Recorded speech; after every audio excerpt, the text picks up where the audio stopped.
Why are there so many chains in the inner city? Well, I think put simply, and I guess this might not be a particularly satisfactory answer to a lot of you, they see opportunity here where they didn't before. The reason why Manhattan is gentrifying is because of the higher density of population, workers, and visitors. There's a shortage of retail space. It's simply a supply and demand question.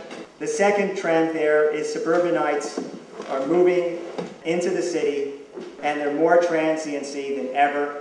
We found this in Hoboken, where the #1 request after parks was for chains and franchises.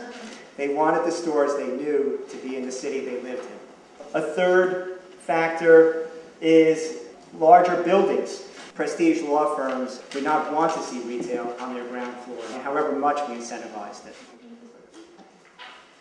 How do different communities nationally perceive this problem? One is a cultural issue, which I think is the way we probably most deeply feel it here in New York City, particularly I think in Manhattan and all 5 boroughs, where we feel that the character of our neighborhood is really being altered by the loss of our beloved retail establishments, where we not only buy things, but those are places of social networking and cultural importance.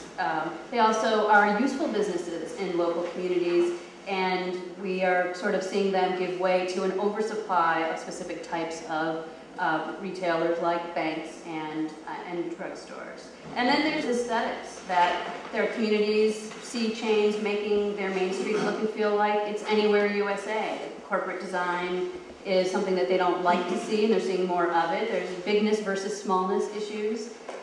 There's diminishing product diversity, diminishing neighborhood character. Where national chains locate, they tend to drive up real estate values, and small local retailers cannot always handle the rising rents. Higher rents generally mean a smaller subset of retail categories. Fewer and fewer types of retailers can afford those higher rents. And you could theorize and say that with fewer and fewer retailers affording those higher rents, you're going to get more retailers in a particular category.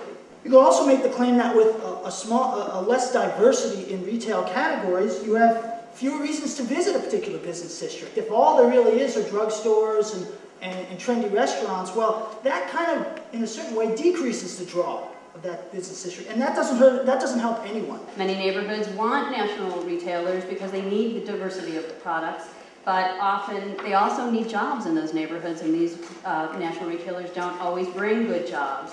And they also, as I was saying earlier, don't always bring affordable products. There are also some offensive or proactive strategies out there to bolster the survival rate of small local businesses and to help local retailers be good employers, which actually just benefits everybody in the community. Certainly they're good for banning and blocking. These have been effective laws that we're seeing spring up all over the country because they're effective. And some national retailers have adapted and improved their design and are not harming neighborhood character. The specific example, and I think you have in your books the copy of the law from San Francisco. This is the largest city to have formula retail business provisions. And it bans chains outright in 2 neighborhoods in San Francisco, and it regulates them nearly everywhere else. It requires public review of all formula business requests. Any formula business that falls into the definition by the statute has to come for a permit. It looks at the community very closely. It looks at the retail mix already there, that the retail vacancy rate, at the neighborhood character issues. It may ask them to conform to certain design guidelines, but it retains the right to turn them away, and it does so.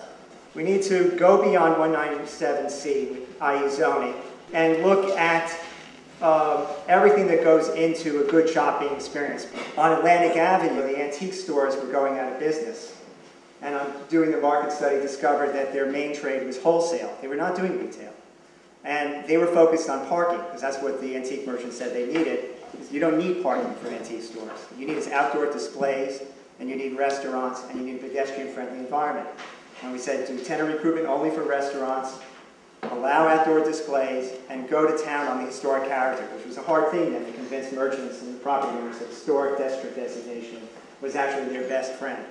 And as a consequence, what was then a slide in the number of antique stores is stabilized. The developers and landlords are learning today that good merchandising with local retail will have a positive effect on their building value without having to resort to the banks and the pharmacies.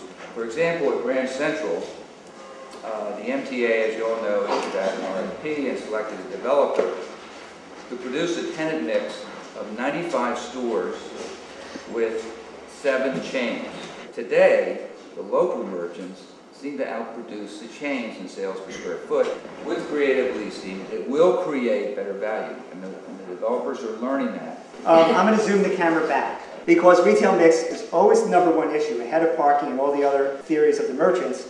On the part of residents, it is still only one part of the shopping experience. It's only one part of what makes a retail street great. And then secondly, I think the shopping street, the great street, is only one part of the experience of the neighborhood.